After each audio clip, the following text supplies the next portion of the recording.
अस्सलाम वालेकुम everyone. Grammar series का आज हमारा मोस्ट इम्पॉर्टेंट लेक्चर नंबर 10 है आज हमारा।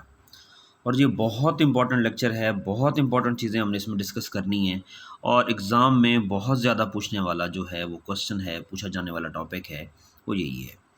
Each, every, either, neither, any, none, इनके पार्ट्स ऑफ स्पीच तक जाएंगे, इनकी एक एक चीज़ को डिस्कस करेंगे। ठीक है जी। और इनसे करेक्शंस किस तरह आती हैं उसको भी डिस्कस करते हैं और मोस्ट इम्पॉर्टेंट रूल्स आप लोगों के साथ शेयर करते हैं। जल्दी से हम देखते हैं, क्विक रिवीजन करते हैं। ईच हमारे पास जो होता है वो प्रोनाउन का भी काम करता है, वो हमारे पास एडजेक्टिव का भी काम करता है।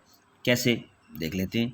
Each student was present, student हमारे पास यहाँ पे नाउन है, तो एडजेक्टिव जो है वो नाउन और प्रोनाउन को मॉडिफाई करता है। ईच हमारे पास, अगर आगे हमारे पास नाउन है तो ईच हमारे पास एडजेक्टिव का काम कर रहा है। और अगर मैं यहाँ पे यूँ कहूँ कि each of the students was present, अब आप कहेंगे यहाँ each of the students was present. देखें, जब ऑफ हमारे पास क्या है, प्रेपोजिशन है, और प्रेपोजिशन से पहले हमारे पास क्या है, ईच हमारे पास प्रोनाउन का काम कर रहा है। प्रेपोजिशन से पहले हमारे पास प्रोनाउन होता है। ठीक है जी। अगर हम यहाँ बात कर लें तो ये प्रोनाउन का काम नहीं करता। एवरी हमारे पास ऑलवेज हमारे पास क्या होता है, एडजेक्टिव होता है। ठीक है। और ये हमेशा अपने बाद कोई ना कोई नाउन लेगा। ठीक है जी। उसके बाद आगे हम देख लें तो ये दो या इससे ज़्यादा के लिए होता है, दो से ज़्यादा के लिए होता है। और ये जो हमारे पास होता है ये हमेशा दो से ज़्यादा के लिए ही होता है। और ये हमारे पास फॉर इंडिविजुअल के लिए भी यूज़ होता है, लेकिन ये हमारे पास जो होता है एवरी, वो ग्रुप या किसी कलेक्शन के लिए यूज़ होता है। और बोथ हम सिंगुलर भी यूज़ करते हैं। तो चलिए ज़रा करेक्शन की तरफ चलते हैं। तो हम ज़रा यहाँ पे देख सकते हैं कि ईच स्टूडेंट इज़ प्रेजेंट। तो यहाँ पे हम क्या करेंगे, ईच स्टूडेंट, स्टूडेंट हमारे पास क्या है, यहाँ पे नाउन है, नाउन को मॉडिफाई करने वाला एडजेक्टिव होता है। ईच हमारे पास यहाँ एडजेक्टिव का काम कर रहा है। स्टूडेंट के अकॉर्डिंग हमारा सब्जेक्ट वर्ब एग्रीमेंट आप जानते हैं, यहाँ सब्जेक्ट के अकॉर्डिंग हमारा हेल्पिंग वर्ब लगेगा, हमारा इज़ लगेगा। लेकिन अगर दूसरा सेंटेंस हम देखें तो वो है each of the students is present. अब बच्चे देखेंगे स्टूडेंट्स और लगा देंगे यहाँ पे इज़। और दूसरी बात बच्चे ये पूछते हैं कि जब ईच लगाया तो यहाँ स्टूडेंट था, दोबारा ईच लगाया तो यहाँ स्टूडेंट्स क्यों है। उसका जवाब ये है कि ऑफ हमारे पास क्या है, प्रेपोजिशन। तो भाई जब भी ऑफ आ जाए तो हम सिलेक्शन करते हैं, हम ज़्यादा में से कोई ना कोई चीज़ हम सिलेक्ट करते हैं। लिहाजा ऑफ हमारे पास क्या है, प्रेपोजिशन। और प्रेपोजिशन से पहले, जैसा कि मैंने अभी स्टार्ट में ही बताया, प्रेपोजिशन से पहले हमारे पास क्या होता है, मेन सब्जेक्ट हमारा ये है। ईच हमारे पास यहाँ प्रोनाउन का काम कर रहा है। ठीक है जी। इसके अकॉर्डिंग हमारा ये लगेगा each of the students is. ठीक है जी। मेन सब्जेक्ट वो है जो प्रेपोजिशन से पहले होता है। ईच के मुताबिक हमारा इज़ लगेगा, ना कि स्टूडेंट्स को देख के आप आर लगा दें, ऐसा नहीं। उसके बाद नेक्स्ट हम देखें तो each girl was present. Girl हमारे पास नाउन है, ठीक है, और नाउन को कौन मॉडिफाई करता है, ईच इस मरतबा हमारे पास यहाँ पे एडजेक्टिव का काम कर रहा है। नेक्स्ट देखते हैं हम जी, each of the girls was present. Each of the girls, अब पता है कि यह गर्ल्स क्यों आ गया, पीछे ऑफ है।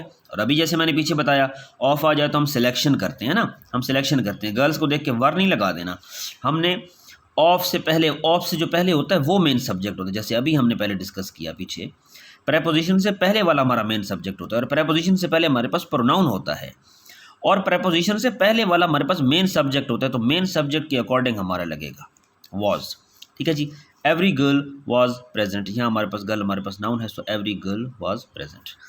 नेक्स्ट देखिएगा, एक बहुत ही इंपॉर्टेंट चीज़ ज़रा देखिएगा, every of the girls was present. अच्छा जी, ऑफ हमारे पास प्रेपोजिशन है, ठीक है, सेंटेंस हमारा रॉन्ग है। क्यों रॉन्ग है, देखें, ऑफ हमारे पास प्रेपोजिशन है, तो प्रेपोजिशन, अब एवरी तो हमेशा हमारे पास एडजेक्टिव होता है, और एडजेक्टिव तो कभी सेंटेंस का सब्जेक्ट हो ही नहीं सकता।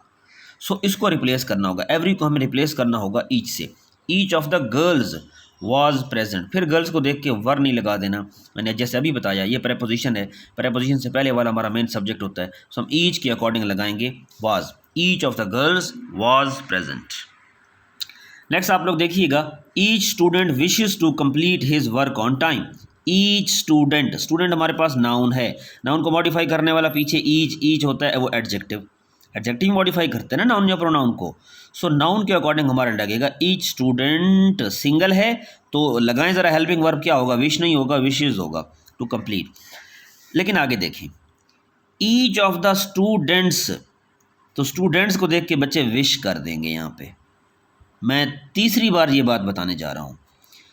पीछे देखें, स्टूडेंट्स नहीं देखना, आपने देखना है प्रेपोजिशन से पहले वाला मेन सब्जेक्ट होता है हमारा भाई, प्रेपोजिशन से पहले हमारा मेन सब्जेक्ट होता है ये, इसको देखना है, ठीक है। और इसके अकॉर्डिंग, इस ईच के अकॉर्डिंग आपका हेल्पिंग वर्ब लगेगा। So each of the students wishes to complete his work on time, तो मैं क्या कह रहा हूँ कि सिंगुलर वर्ब रहेगा विशेस।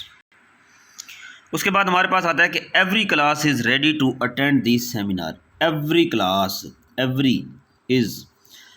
नेक्स्ट हमारे पास है कि practically dash part of the banana is used by man.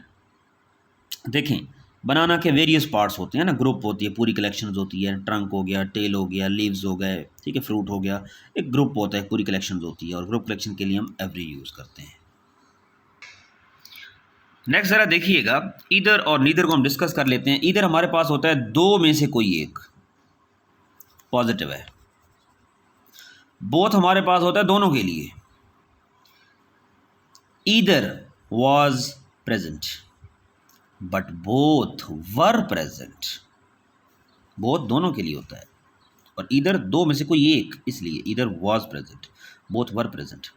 Neither negative होता है, नेगेटिव के लिए यूज होता है, ख्याल कीजिएगा, दो में से कोई एक भी नहीं। एनी, दो से ज्यादा में से कोई एक, पॉजिटिव। नन, दो में से ज्यादा में से, यानी दो से ज्यादा में से कोई एक भी नहीं, नेगेटिव।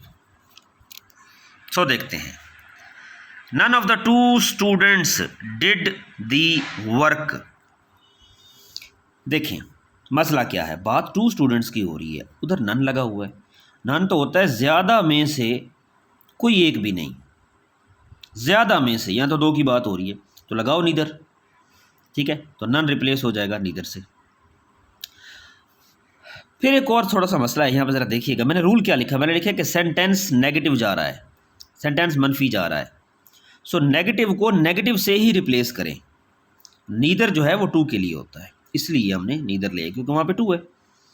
फिर यहाँ पे एक और मसला हो रहा है, थोड़ा सा देखिएगा, नीदर भी आ रहा है, टू भी आ रहा है, नीदर भी टू के लिए यूज़ होता है, वो भी टू लगा हुआ है, तो ये एक सुपरफ्लुअस केस बन गया है, ठीक है, एक सुपरफ्लुअस केस बन गया है, एक चीज़ डबल आ गई है, तो लिहाजा टू को भी आप ऐसे करेंगे, रिमूव कर दें, ठीक है। तो हमारे पास होगा neither of the students did the work. उसके बाद हम अगर देखें तो हमारे पास है कि mister Ali has 3 sons, neither of them is hard working. फिर नीदर हमारे पास आ गया, और नीदर हमारे पास क्या होता है, दो में से कोई एक भी नहीं, लेकिन वो तो कह रहे हैं कि 3, दो के लिए तो नहीं 3, तो हम लिखेंगे कि none of them is working.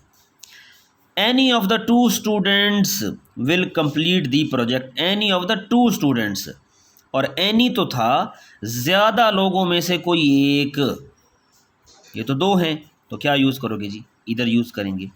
None of the pens dash is या are working, none of the pens, देखें नन हमारे पास क्या होता है, ज़्यादा में से कोई एक भी काम नहीं कर रहा, ज़्यादा में से कोई एक भी काम नहीं कर रहा है, ठीक है। None of the pens is, न के आर, ठीक है, क्योंकि नन हमारे पास क्या होता है जी, नन हमारे पास होता है ज़्यादा में से कोई एक भी नहीं। और लास्ट हमारे पास, अगर आप लोगों ने प्रीवियस लेक्चर देखे हो तो आप लोगों को पता होगा कि सेंटेंस अगर पॉजिटिव हो तो उसका टैग नेगेटिव बनता है, और सेंटेंस अगर नेगेटिव हो तो उसका टैग पॉजिटिव बनता है। Neither of them attended the function, did they, ठीक है, क्योंकि ये पीछे नेगेटिव जा रहा है तो आगे आगे हमारा बनेगा पॉजिटिव, इसका टैग बनेगा। सो ये था जी आज का हमारा लेक्चर, मोस्ट इंपॉर्टेंट लेक्चर है, इसको बहुत अच्छे तरीके से करें और इनकी करेक्शंस को करें, और इनके रूल्स को आज हमने डिस्कस किया, ईच, एवरी, इधर, नीदर, नन। रोज़ाना की तरह हम डिस्कस कर लेते हैं इडियम्स को। इन्स एंड आउट्स का मतलब होता है डिटेल डिस्क्रिप्शन, और आगे हमारे पास इडियम है पिग इन ए पोक। वो ऐसी चीज़ को कहते हैं कि कोई चीज़ आप एग्जामिन किए बगैर चेक किए आपने उसको ले लिया है, ठीक है जी। स्लैक ऑफ का मतलब होता है to ease pressure on something, किसी चीज़ पर से दबाव, प्रेशर, टेंशन कम करना, ठीक है जी। और टू मीट वंस वाटर लू, देखें वाटर लू की एक जंग हुई थी पूरी, ठीक है, पूरी हिस्ट्री है वाटर लू की, तो यहाँ से आप याद रख सकते हैं इसको। To be badly defeated in a contest, किसी भी कॉन्टेस्ट में एक बुरी तरह हारना। To be in two minds, ठीक है, इन टू माइंड्स का मतलब है कि इन ए डायलीमा, आप किसी सिचुएशन में फंसे हुए हैं, in a dilemma. To shake in one's shoes, to shake in one's shoes इसका मतलब है to be afraid, to be afraid, to shake in one's shoes, to be afraid, खौफ खा जाना, परेशान हो जाना। तो ये थे जी हमारे आज के इडियम्स।